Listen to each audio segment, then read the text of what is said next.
Wayne, one of 4 boys. Did I read that right? That's correct. My father had 4 sons to two different women. Wow. Did you all grow up together? No, it was a bit different. Like, I think you're going back in the late 70s and 80s. Yeah, we grew up in separate homes. Like, I think we used to see our brothers on the weekends. Generally, they'd come visit us. And then I think the relationship that my dad had with his ex-wife was quite complicated. I think it was really hard for him to navigate. Like, I think it was really tough for him. Like, I remember my brother's mothers used to not bring him to the visit on time, or I remember my dad would have him sort of at the park and her family sort of drive past and abuse them and just make it really uncomfortable, which eventually, I think years and years of that kind of stuff. And then, my dad had sort of met my mum and had us. Like, I think the weight on him eventually was just, it's just too hard. And the child support thing, like, he always paid his child support and did that kind of stuff. But in the end, we didn't grow up together. Okay. So we grew up in 2 separate homes. Now, your parents both had alcohol problems. Yeah. My parents both drank alcohol every day, drank too much alcohol. And that was kind of the way that they viewed things. Alcohol's a big part. I come from rural New South Wales and alcohol out there is just unhinged. And it's just what they'll say, and what I'll say is just a way of life. Yeah. And if you've got a job and you can drink as much as you want, you can do whatever you want, you can fight in the street, you can get drunk at the pub, and it's all like, oh, no, that person works there or this and that, and then it's kind of just like let go. Next to no accountability. And when I sort of grew up out there, I ran with that. Like, don't get me wrong, I'm like, oh, well, this suits me. Like, I'll drink and I'll be destructive and I'll do what I like. Everyone else is doing it. But my drinking was a little bit different. People would stop drinking at maybe 2 a.m. I didn't do that. I'd be drinking till the next day. If I did sort of sleep, I'd be up and, like, at 18 years old, just pulling beers out of the fridge, just drinking with a motive to get blackout drunk eventually. Yeah. And successfully did that. Is that what you were known for? Is like, Wayne will keep the party going? Wayne will keep the party going, and then Wayne will also ruin the party. How? I'll probably get in a fight with someone. Okay. Let me rephrase that. I'll get afraid is what would happen, and I would want to assert what my version of dominance is in a room over another male who I thought might be bigger and stronger than me. So I'll come forward and purposely ignite an argument to prove that I'm the baddest person in the room. Technically, I'm the most afraid person in the room. That's really what that is. Let's talk about that switch up. I'm going to leave that in. I'm not editing that out because that is so important. Yep. That switch up, I have never seen happen in real life. When did you learn how to do that? I know we're jumping back. We're going to jump forward and then jump back. But let's talk about that now. I first sort of gained like that awareness when I was sitting in a long-term rehab, basically, talking with other men who were, trying to, I guess for a lack of a better word, save their life or change their life, and reflecting on those kind of choices and how that sort of played out back then and what it looked like now. Like when you sort of step out of that life, like addiction or alcohol, and if you want to work a program like NA or AA or anything like that, doing the 12 steps and learning, because you do a lot of writing, it's like, I was just a scared little boy. Like I just didn't know what to do. So I made a choice in fear, and that was to be destructive. And if that came at the cost of like dignity, self-respect, then so be it. Yeah. I was talking to Zach on one of my earlier episodes about how if I look back on my life, because I was the same really, I was always like, I was just hot-headed, when no, I was actually just really sad all the time. But my emotion to cover it was anger. Of course. Does that resonate with you? Or do you think you were a sad kid? No, I think I was depressed. Oh, okay. Yeah, I think you could probably, if you had sat me with a psychiatrist in those days, probably labelled me depressed. The only thing that really got me moving was sport. So, dopamine hit, move your body. I knew that if I drank alcohol, I didn't feel depressed. I felt some level of, I guess, energy, but then that'd always form into anger and ego and come out sideways everywhere. So, yeah. When did drugs come into it for you? First drug use was like 18, cocaine. That was your first drug? Yeah. Wow. Yeah, so alcohol the first time I got drunk I was 15, and again, blackout drunk, don't remember much of it. Drugs sort of came into it about 18, cocaine, powder form. Did that and then did ecstasy, MDMA, speed up till about probably 22, and then intravenous drugs made their way. Wow. Were you living out in the country during that time? Did you move to the city? I left the country when I was about 18. Okay. It was not working for me. Like when I grew up in where I'm from, I never looked at those people and thought, I want what you got. I never looked at them and thought, I can't wait to be this. I used to think, I can't wait to get out of here. Like, I can't wait to just go somewhere. And I left there, went to a town not far away, same stuff, problems followed me, and then ended up moving to the Central Coast, and that's where sort of MDMA, party lifestyle, 24/7 nightclubs, close to Sydney, King's Cross, that kind of stuff. And then found that mechanism of never having an off switch was really serving me in a lot of ways. Had no awareness, man. Like, I wasn't looking inwardly going, why am I drinking and using for 5 days straight? It's like, how good's this? Where's the rest of it? Yeah.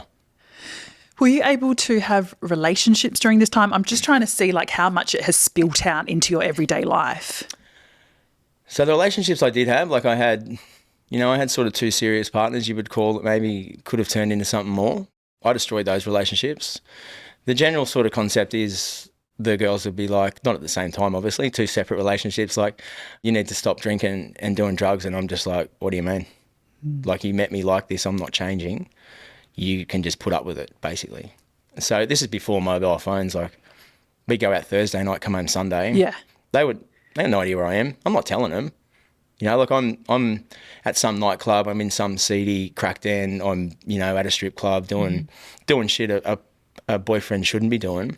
And living in that kind of, I guess, deceit got really heavy. But if I just keep using and drinking, I don't have to feel and think about it. And eventually they will just leave me and I don't have to do any of the hard stuff. And that's pretty much how it went. In my relationships where alcohol, my drinking was a problem, I always blamed, I kind of loved it because I could blame perhaps if I was promiscuous or if I had started a fight or if I'd been really arrogant to people. I'd always say, oh, but I was lit. I was fucked up. Did you love leaning on that crutch? All the time. All the time. Like, it's fucking, who cares? Like, I've had this many pills, I've done this many drugs, like, fucking get amongst it, fuck it, like, let's go. Yeah. And then at the same time too, not turning up for work, not turning up to responsibilities, financially just on the line of poverty all the time. Always. Didn't matter, I could have, like, you're talking late 90s, I could have $2,000, I could have $50 and still be like this. Wouldn't matter. I'd be borrowing from you, lying to that person, probably steal some drugs from that person. But I'm, like you say, I'm lit. Fuck it. Fuck it. Well, who's stopping me? No one. Did you ever sell drugs? Yeah. Unsuccessfully. You can't use them and sell them. You just can't do that. Yeah, look, I sold ecstasy for a while, and later in life, when I was using intravenous, tried to sell ice and stuff, and it's just a disaster. Yeah. Never made money. Never really gained anything, but it kind of, I used to think, if I get it right this time, if I get this amount right and I sell this much, like, it just always fucking fell apart. Now, I know your story, obviously, and I know that there's like homelessness, obviously all the rehabs. Did the homelessness come before everything? No, when homelessness did that come? was the end. Was the end? That was the end, yeah. The last 2.5, 3 years was homeless, just around these streets. Like, yes. When I was getting dropped off here, like I used to use in these alleyways, shooting up in the daytime, bang, like trying to, I guess, and it's really like you return to this, or you end up in this like animal like state. You see a scared cat, I'm just like that. So I can't enjoy the drugs by this point. I'm dependent on them, but even trying to use them is terrifying because people are driving to work or trying to find a doorway to hide in. So there's not a really great experience in trying to like get those drugs into your system either. Even that's really hard at the end. Like the amount of, I guess, fear that's running through my mind that I'm going to get caught, which is, what's the big deal anyway? But I'm going to get exposed for being this like real piece of shit that people can see, but I haven't faced it yet. Like, I know it, but until I like turn up and face who I am or who I'm not, I can just live in this really like tiny, like in the pitiful, shadows. Yeah, just like skulk around the city and steal food from like Coles and stuff like that to survive, and drop into homeless shelters to have a shower. But the idea, even in that, like the idea of like surrendering and going to rehab was not something I wanted to do. I talk about this a lot with my guests about how we keep lowering the bar, right? It starts off with, I'm never going to do cocaine, to I'm never going to do ice, to, I'm never going to drink at 9 a.m, lower, lower, lower. Was there a point in your life where you thought, holy fuck, the bar is so low, this is it? Yeah. Like something that you were like, wow, I'm shooting up in McDonald's, or what was the point? Oh, what was the point? There's a few. Tell me all. I think potentially like when I was about, I think 24, like just around the corner, there's a doorway around there that goes across City Tunnel. There's a green door and a lot of junkies used to go there. So I had some cocaine and I'm really excited and I had this like big shot and just fucking hit the ground, just like bang, you know. Kind of on my own. There was a couple of people there that fucking trying to slap me around to wake me up. That's how my like intravenous drug career started. And I'm like, fuck, that was full on. So I kept using like that for years. Other points included, I guess, I remember when I was homeless, like I had a court appearance to go to and I'm at a drug dealer's house and this guy, I'm not like, I was probably about 80 kilos and this drug dealer's there, he's like, you know, a medium-sized guy, so I'm borrowing his clothes to put on to go to court. Like I look fucking terrible. And I'm shooting up ice and I'm going to court. I look munted in the courthouse and I adjourn it on my own. Like I'm sitting out in the front of the courthouse at Wyong and on my own, I got like this Coles bag with me clothes and like I'm just a disaster. And I go in and get it adjourned. And then when I leave the courthouse, like I get arrested on the way out and put in the tank again. And I don't even know what for. I don't know what had happened. Like I can't piece it together. And I'm just sort of sitting in the drink tank wearing this bloke's clothes, fucking wasted as fuck, and thinking to myself, like, this is pretty bad. Like, this is pretty low. And still, the idea of getting clean, nah, I just keep using until I die. Can we talk about the time you were like experiencing homelessness? Yeah. I'm very curious. Realistically, how does that look? So you use drugs every day, you sleep wherever? No, like I didn't know much about the community service program. So I'd always sort of hung on to jobs and Centrelink and maybe slept on someone's lounge here and there. So I had this sort of boarding house in Burwood and wasn't paying the rent. They're like, you got to go. And I was not going. They're like, you have to go. So I left and I remember when I walked out of that place, and I remember the sound of the door closing behind me. I got nowhere to go. It's raining. I got 2 bags. I think I had probably a morsel of ice. I walked down the train station, got on the train, and then eventually like the trains became my home. Like I just became this like nomad that went up and down, especially between like Engadine and Hamilton, because that was the longest train route you could get on. So I figured out that sort of late at night you could get on at Central, travel to Hamilton. I think it was 2 hours, 48 minutes where I could sort of sleep or at least have some shelter. But the thing is too, like because I was using ice, so I'd stay awake for however long. Like when all that wears off, like you don't get a choice on where you sleep. It's not like I can go, oh, I'll just go over to Jono's house and jump on the lounge. It's like I'm going to pass out in the next 10 minutes. Like I was on a train once for 2 days. They couldn't get me off it. They just couldn't wake me up. And I think they kind of knew me a bit too. So like I think they're a bit afraid to wake me up in case I, got angry. I fell asleep at Hamilton train station for a day and a half. I fell asleep in the sun at a friend's house. Just sat there I guess just passed out and just woke up the next day, like 24 hours had gone by. I never really had a phone or a watch, so I never really knew the concept of time. So I was starting to become really psychotic and really starting to lose my mind. And like the psychosis side of it, everyone was a copper. Everyone's looking at me, which made me even more afraid. But then I sort of stumbled into a few homeless shelters. A homeless person actually found me in the city and said, we've seen you around. Do you know about Presbyterian Brothers Church, for example? Like, what's that? It's a homeless church in Wynyard, 7 a.m. every day of the year it opens. Hot food, clothes, shower. So I start there. Martin Place, I think every night has about 5 or 6. I didn't know any of this. So I'm out there just battling the elements didn't even know I had crisis accommodation. And then finally, when I tapped into that service, things got a little bit more manageable, as in I could have a shower here and there. I found that some of the gift packs they'd give you, like Wayside Chapel gave you toothbrush, stuff like that. I remember didn't have shoes for however long, and I'd sort of walk into Kmart and put shoes on. But I guess the services in the city are there, but I just had no idea that they existed. Yeah. I'm going to ask you a question because I think we assume that everyone listening to this isn't experiencing homelessness, but there possibly is, especially with you coming on, of people actually in your position when you were initially experiencing homelessness. If there's some sort of advice you could give them, like you were saying, there's all these resources around the city, what could we tell them? I would say if you can get to Centrelink, and I know this is going to sound strange, but if you can apply a day of your life, and find every person you can speak to. And it is really hard because being homeless is so tiring. To get from one food station to another, it could be a 30-minute walk for a normal person. For a homeless person who's like derelict, psychotic, addicted, drunk, like it is such an effort. But once you sort of tap into those services and you become known to them, the help sort of extends out a little bit, if that makes sense. Yeah. As in, like, if you walk in there like, you owe me this because I'm fucking home, they won't help you. And they shouldn't really. Yeah. But keep trying. But Centrelink's probably the place to start and then just go from there. Like there's places, Wayside Chapel, like we said, Presbyterian Brothers Church, Oasis is another one. The bigger ones I found, not to slag them off, St Vinny's, Salvation Army, potentially, like especially I'm a male, I was single and I don't fit in the streamline, so I'm not priority. And it's something that maybe people may want to think about. If you are an Australian male, you're sort of down the bottom. If you don't, I don't have any mental health diagnoses, so to speak. So the help that comes for me is probably second, third, fourth, fifth. So be aware that who you are and sort of what race you are and what gender you are will determine in what category you fit in. Yeah.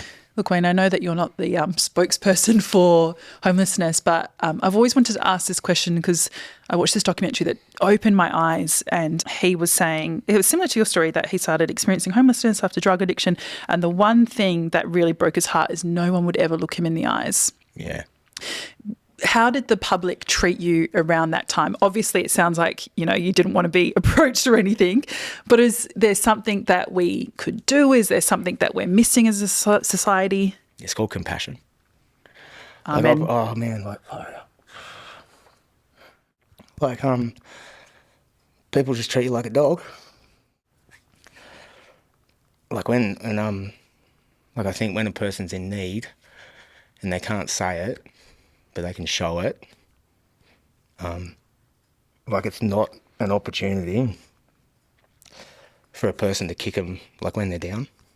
And particularly I found anyway, like I'd walk past people and they just fucking like stare straight through you. Like I remember sleeping in the park and like people played footy on top of me and just fucking stood on me. You know what I mean? Like I was like nothing. I was clearly like resting and they had a game of touch footy and just fucking like stomped on me. Like I remember sleeping at Central Station and like four of the coppers just fucking ran into me, you know? I don't think a human being needs that at that point. I think they just either need like support or like just leave them alone. You know, like if a person's just there and they're just fucked, like if you can't pick them up, like don't put them down. It's, I don't know, it's just, it's really straightforward to me. And I think you'll find, or at least I think anyway, like people that have been through it know. And I think some people, whether or not they mean it or not, but I mean, like if a human being is in need of something, if you can't offer it, just leave them do their thing. If they're not hurting anyone, clearly they're hurting themselves, like don't make that worse. And I think it's just missed. Collectively, people are so busy working, paying bills. And I think too, like I think some people look at it like, not my problem, or they did it to themselves. I can only talk for like, for an addict, like the disease of addiction, like it's real. You know, if you're in the disease, it's not even that person. They're just crippled. You know, like whatever's going on inside is coming out wrong. Whatever treatment they've applied isn't working. But you'll probably find most people have got a story of trauma that goes back however far, and they've just slipped through the cracks to the point where they've just dropped. And like, just pick them up. If you can't pick them up, just leave them there. I think it's that easy. But yeah, some people, like more than some people, a lot of people really took the opportunity to lay the boot in. And clearly, like, it just fucking affects me. Oh, I'm going to be finishing this, of like the rest of the interview with my mascara running down my face. How it seems, my mother and I talk about this all the time, the cycle of poverty, especially homelessness, it seems almost impossible to break out from. Oh. How did you climb your way out? How did you... Well, funny enough, I got sent to rehab twice by the police. The first time, I think it was parole. They're like, you need to go to rehab. Like, I don't want to go. So I went to Who's Hunter in Cessnock. It was a gift, man. Like, it was a true gift. Like, I had my own room. I had food. So I'd gone from living on the street pretty much yeah, food, had people to speak to, connect with. Still quite frozen, like still internally quite frozen. Relapsed out of there and then, yeah, got arrested a bunch of times, skipped court. I don't know, like I was in psychosis. I don't know what's going on. Did you go to jail? Yeah, but in recovery. Okay, we'll get to that. Yeah, Sorry, finish your recovery, story. Yeah. Yeah, so anyway, I was on a train again and they, the coppers were like, you got a ticket? I'm like, no, they ran my name, like, there's a warrant out for you. I'm like, yeah, sweet, whatever. And they wanted to, like, pat me down on the train full of people. I said, look, can you not do that? And to their credit, like, these two human beings are like, all right, we'll take you to the station. And they ran my name through the system and the sergeant's like, mate, like, what do you want us to do here? Warrant, endless, like, court matters that haven't been dealt with, AVOs. I'm like, I don't know. Do something. He said, do you want the merit program, which is an intervention program run essentially by community services or the government, which is a treatment tool for alcoholics and drug addicts in the community. And they're like, do you want to do it from home? I'm like, I don't have one. Do you want to go to rehab? I'm like, yeah.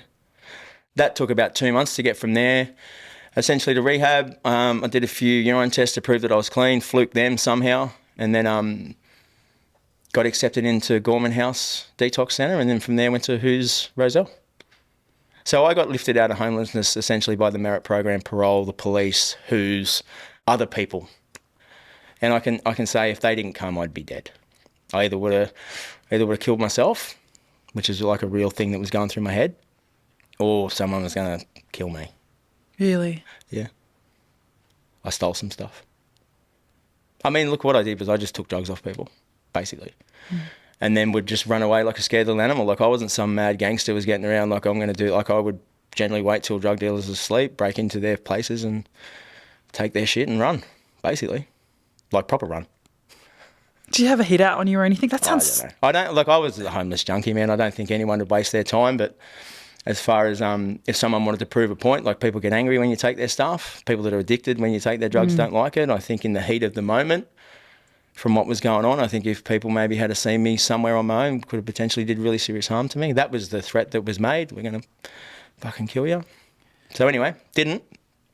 I was more worried about killing myself. Yeah, right. Yeah, because you said that you think you had depression when you were a child. Did other mental illness come out apart from going into psychosis perhaps? So when I was 24, this is quite interesting. So I'd been using intravenous maybe 18 months, always stimulants. Like I don't really have much experience with opiates like heroin and stuff. I always wanted to be up and had this really good job. I was working in a tunnel in Sydney. Like I looked okay. I had a nice apartment. On the outside, things were going cool, but on the inside, there's a really dark voice about like taking my own life. And I remember the idea of sort of suicide was really loud, and I had all this uncomfortability and like really strong disease inside. And I remember one day it's like, no, I'm going to end it. Like I don't want to. And I remember actioning the plan. I went around and saw my friends and I spoke to them, I gave them big hugs and sort of said goodbye to them and went and bought like a gram of heroin. Like I don't use heroin, but then the person I got it off, she's like, what the fuck are you doing with this? I'm like, just give it to me. Like even that person who I would describe as a severe junkie was concerned for me. And they're like, this is not like you. I'm like, just take the money. And then went home, wrote the suicide note, and then rang work. I think this is potentially a Friday, booked in Monday off to make sure no one came to find me. So then I'd be fucking dead. And once that plan was activated, like the relief I felt, as in the follow through is okay, now I can die. I'm 24, mind you. I've never told this publicly, like a few people know. I'm 24, like I've got all this opportunity. I've got this mad job.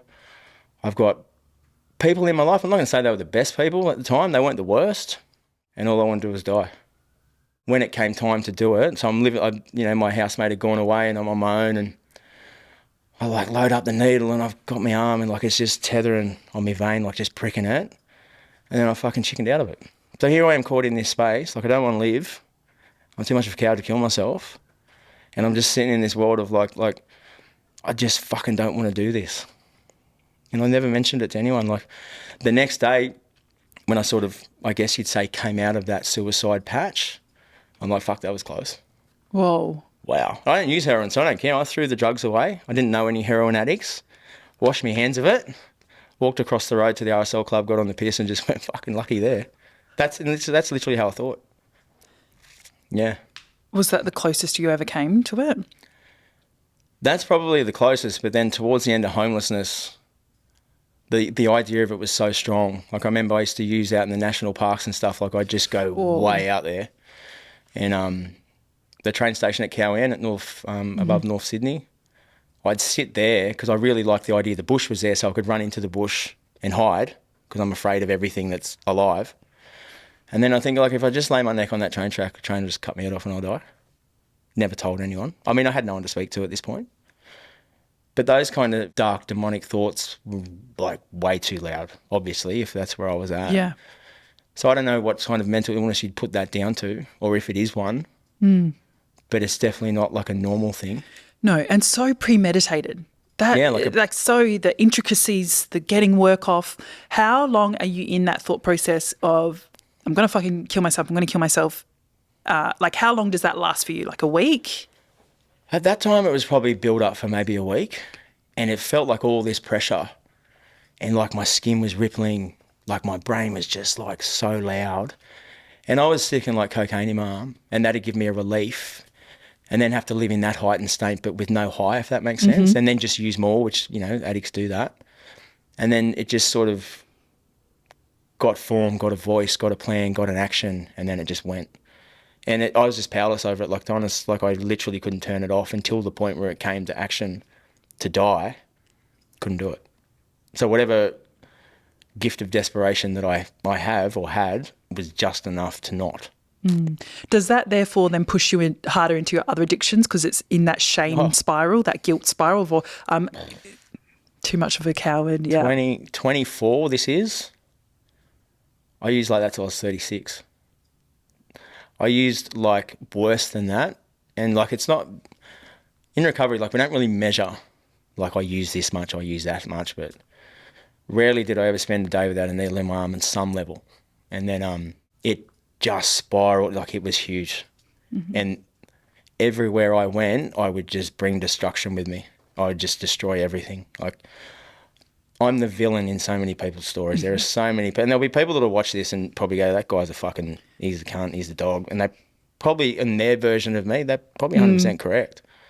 Ruined families, abandoned children, did harm, great harm to people, and just never stopped to consider how they felt, what it was like for me. It's like, just either get out of the fucking road or you're coming down with me. And again, I say this, I'm not talking in some great big gangster, I'm the toughest person ever. I was just this scared, destructive, egotistical lunatic with, like, the only thing that I thought could ever help me was sticking drugs in my arms. The only thing I thought was going to stop whatever this was, and it just blew up.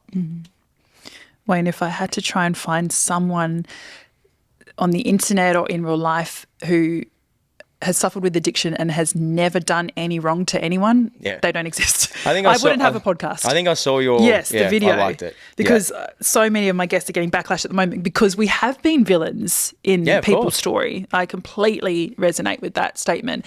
Let's go to when you first went to rehab, because I know that you went twice, but the first one you didn't stick. Didn't stick. Didn't care. Didn't want to? I don't think so. I didn't want to be homeless and hungry anymore. I didn't want to be alone. The program I did, Who's, is a tremendous program. It's put together really well. You can't dodge that program. You can't go above it. You can't go under it. It's got this really unique way of just finding you and just like, you need to do this part of the program. And the people in there, like the therapeutic communities and the clients, run it. So it's quite fascinating. So you get support from people that potentially you may not like. Because we're all quite raw, like we're coming out of addiction, alcoholism, so your feelings are like this. Trauma's coming back, memories, court cases, like all, you got to sit there and be good or be kind or be at least respectful. And I don't want to listen to some people at this point in my life. Like I've got nothing going for me. This is the interesting part. AVOs, I've done a little bit of remand jail by this point. No one loves me. I'm getting support from someone else. I'm like, why the fuck do I have to listen to you? I don't have to listen to you. I do, but I didn't. I remember sitting in a NA meeting at Newcastle about 4 days before I was discharged, planning my relapse. Didn't know they were called reservations. I didn't know that. I'm like, I'm kind of sick of this now. I could probably go back out there. got asked to leave, or got discharged, basically.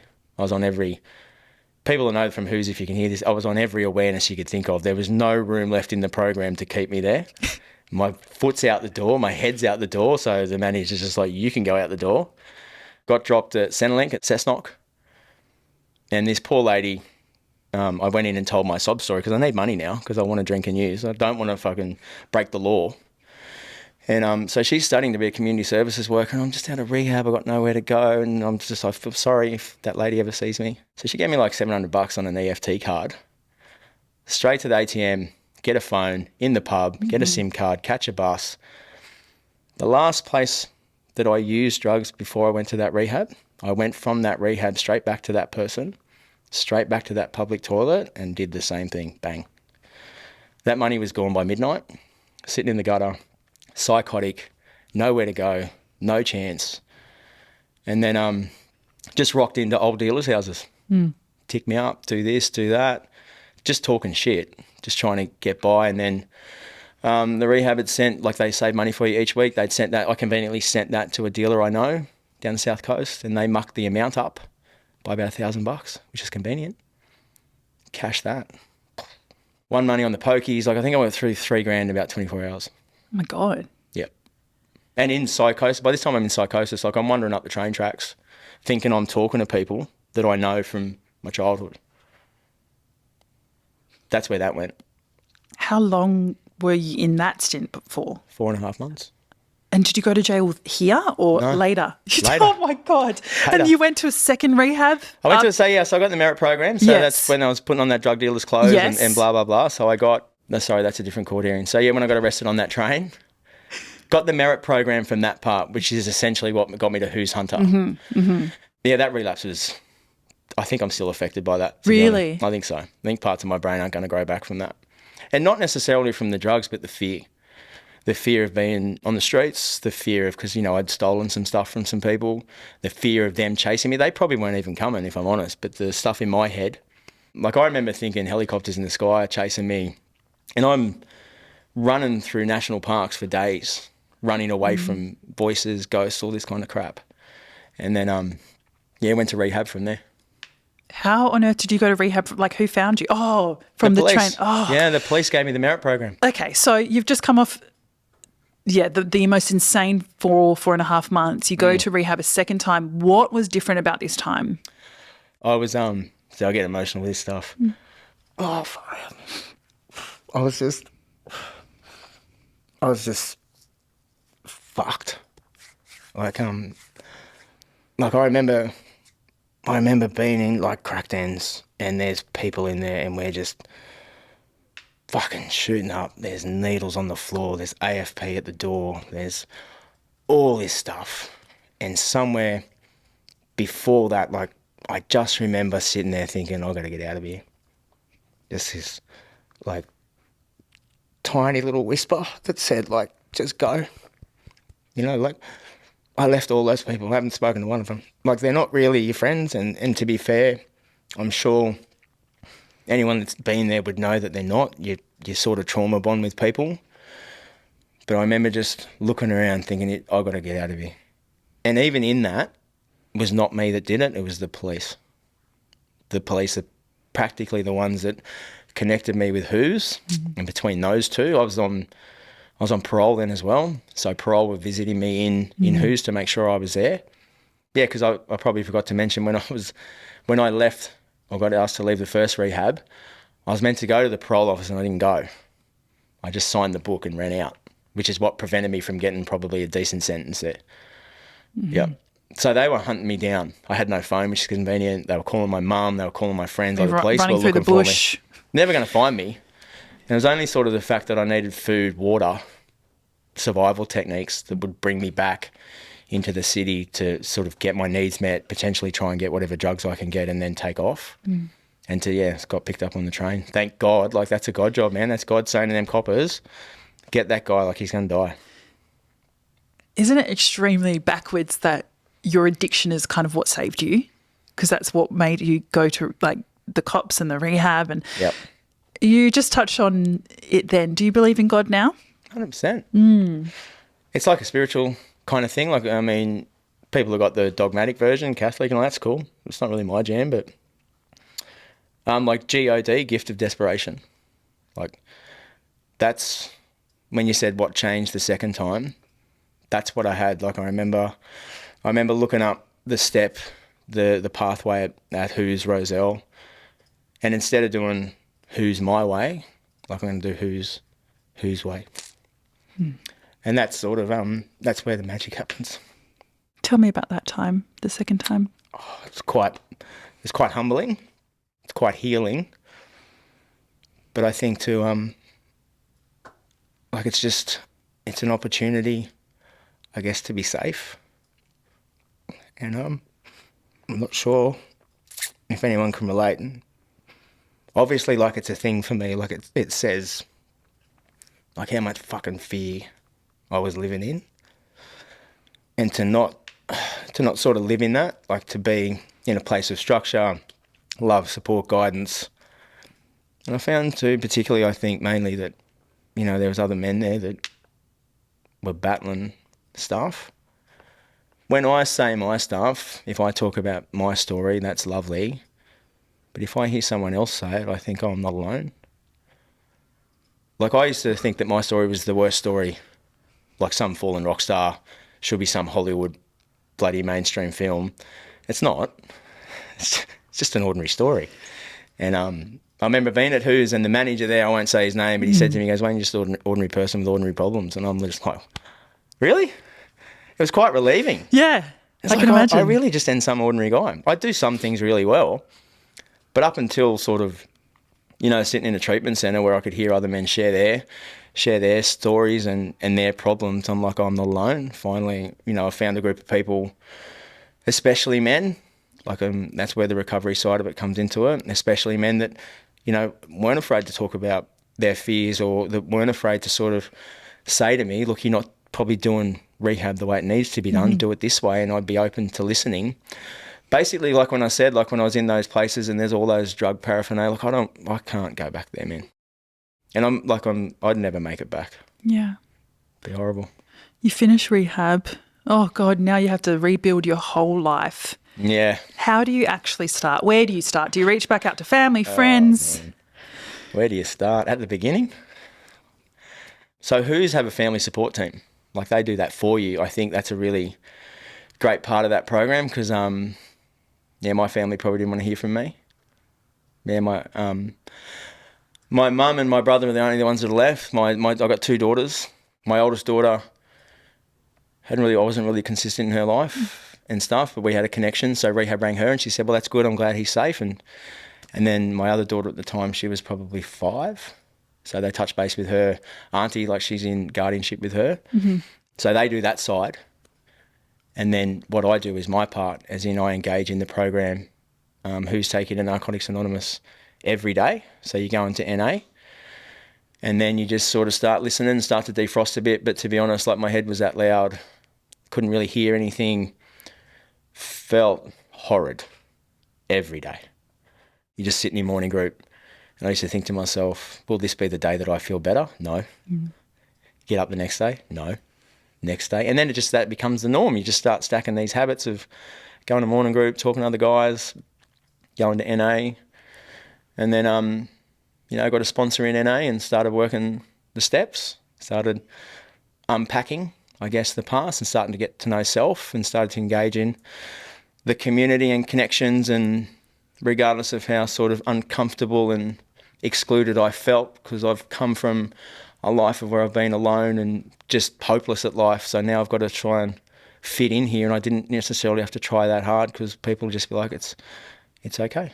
Like just try and relax. Didn't know how to do that either. Like my nervous system was fucked. Like it's still not great, to be honest. Like there's still like traumas that my body response to certain things is still there, which is awkward.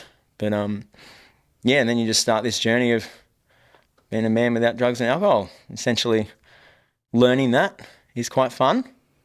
It's quite exciting, and it's a little bit like new. Yeah. You waking up and saying, is this going to be the day? Oh, it's not the day. When was the day? Or did you not even realise? Honestly, there's been thousands of them. Really? Oh, there's been heaps. There's been heaps of days. I think I just wanted the feeling of feeling like shit all the time to go away, because I was a stimulant user. So I'd use that for all that time. And then, I don't know, it was the first day I had that was good. I had a 60-day milestone or 90-day milestone. I'm not saying accomplishments are the way to feel better, but by sort of sitting through the crappy stuff, the feelings and that, and sort of you hit that milestone, you're like, this is not bad. Be proud of myself. And then I think getting to celebrate other people's stuff is a form of letting go, and just trying to enjoy the moment, which is, I've never been great at that stuff. I'm still sort of in and out of that. Yeah. But then, you just wade your way through it. And how's your mental health been in sobriety? No more demon thoughts or demon thoughts? No, they're around.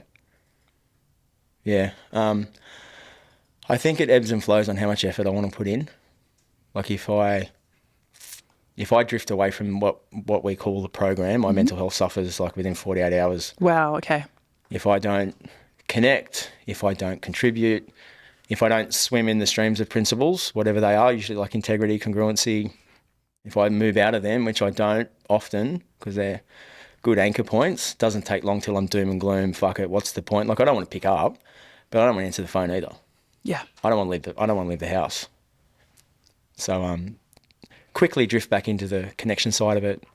I make a conscious effort to connect like with the guys I work with or people in the gym, stuff like that. I won't be gone for long. Like I won't sit in that for more than 2 days because I know the effects, man. It's rough. 8.5 years sober. Are there still social situations to this day, or even just any situation that you think, nah, I'm not doing that. That's way too close. Things that make you extremely uncomfortable. Could even be a podcast like this that you're like, oh, this is touch and go. This. You don't mind this? No, this is all right. I was nervous coming in. This is all right. Like I figured I'd sort of cry anyway. Like when I talk about that stuff, like obviously I feel safe with you. Like, and I trust the environment, so that's cool. Like when I go to NA and stuff, like if I touch on stuff that's really sensitive, like I'm programmed to let that out instead of keep it in. So, my nervous system is letting go of something, so it makes more room for the good stuff.